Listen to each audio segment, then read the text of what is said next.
श्री स्वामी समर्थ समर्थ क्लासेसमध्ये तुमच्या सगळ्यांचे स्वागत आहे. स्टुडंट्स, आज आपण 9th स्टँडर्डमधील लेसन नंबर 1 सेट्स पाहणार आहोत. त्यामधील काय प्रॅक्टिस सेट 1.1 आज आपण सॉल्व करणार आहोत.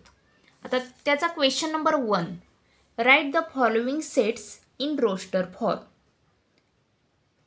म्हणजे खाली काही सेट्स दिलेले आहेत आणि ते रोस्टर फॉर्ममध्ये लिहायचे आहेत. आता रोस्टर फॉर्म म्हणजे तुम्हाला माहीत असेल की एलिमेंट्स असतात ते काही कर्ली ब्रॅकेट्समध्ये लिहायचे असतात.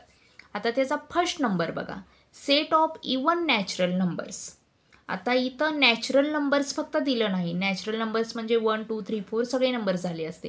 तर काय दिलेलं आहे, इवन नॅचरल नंबर्स म्हणजे 2 4 6 8 म्हणजे 2च्या टेबल्समध्ये असणारे सगळे नंबर्स येणार आणि ते काय कर्ली ब्रॅकेटमध्ये 2 4 6 8 10 अशा पद्धतीचे सगळे नंबर्स. ओके. आता सेकंड नंबर बघा, set of even prime numbers from 1 to 50. म्हणजे 1 to 50 पर्यंतचे काय इवन प्राईम नंबर्स. पण हा एकच प्राईम नंबर येतो. इवन प्राईम नंबर हा ओनली 2 आहे. त्यामुळे आपला आन्सर काय आलेला आहे कर्ली ब्रॅकेटमध्ये 2.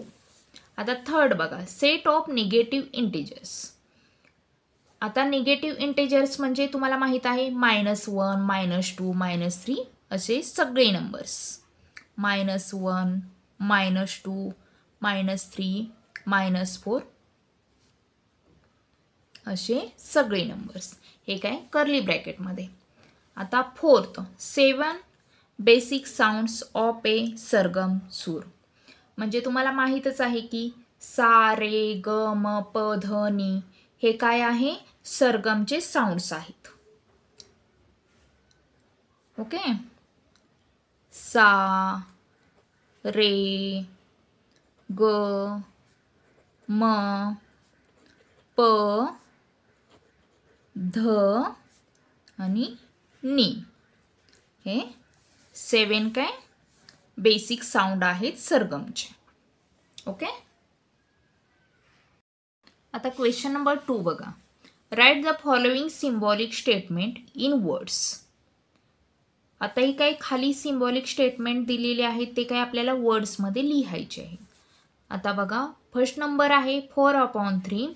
आता हे साइन असतं ते एलिमेंटचं असतं, element Q.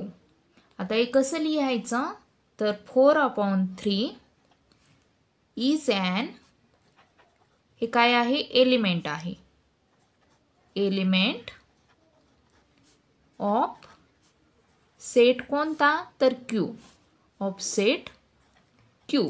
4/3 is an element of set Q. आता सेकंड नंबर बघा, -2. आता हे एलिमेंट नाही असं दाखवले आणि n.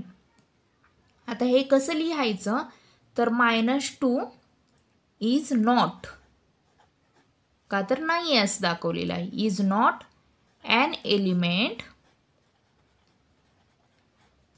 ऑफ सेट कोणता तर n आलेला आहे इथं, ऑफ सेट n. ओके. आता थर्ड नंबर बघा, p इज इक्वल टू, आता कर्ली ब्रॅकेटमध्ये आहे p such that p is an odd number. आता हे कसं लिहायचं तर हा काय आहे सेट p आहे, set p is a set of all p's, right, of all p's such that काय सांगितलेलं आहे p is an odd number, such that p is an odd number, odd number. okay. Question number 3, write any 2 sets by listing methods and by rule methods. म्हणजे 2 sets लिहायचे आहेत listing मेथडचे आणि rule मेथडचे. आता फर्स्ट आपण बघूया listing मेथडचं.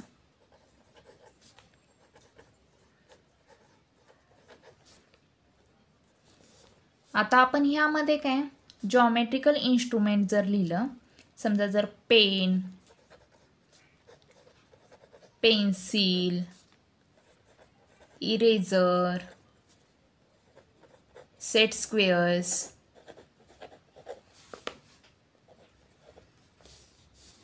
Pen, pencil, eraser, set squares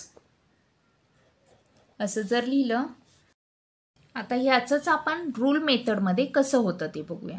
आता लिस्टिंग मेथडमध्ये इथं जर तुम्ही बघितलं तर हे काय सगळे जॉमेट्री बॉक्समधले काही सगळे टूल्स आहेत, साहित्य आहे, राईट. त्याचं आपण रूल मेथडमध्ये A is equal to curly ब्रॅकेटमध्ये x such that x is ए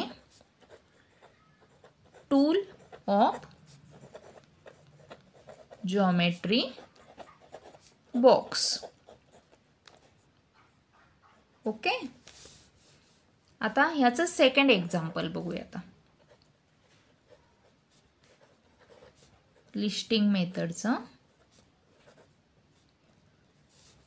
आता समजा मी ए इज इक्वल टू जर असे नंबर घेतले 3, 5, 7, 9, 1, 3, 5, 7, 9 हे जर नंबर घेतले तर तुम्ही हे नंबर बघितले तर हे नंबर काय आहेत, ऑड नंबर आहेत, राईट. त्याचंच आपण आता रूल मेथडमध्ये कसं करायचं ते बघूया. रूल मेथडमध्ये कसं होणार आहे, A is equal to x such that x is an कोणते नंबर, ऑड नंबर आहेत, राईट. ऑड नंबर्स आणि काय लेस दॅन 10 आहेत, राईट. लेस दॅन 10. ओके. या पद्धतीने आपण काय 2 सेट्स लिहिलेले आहेत.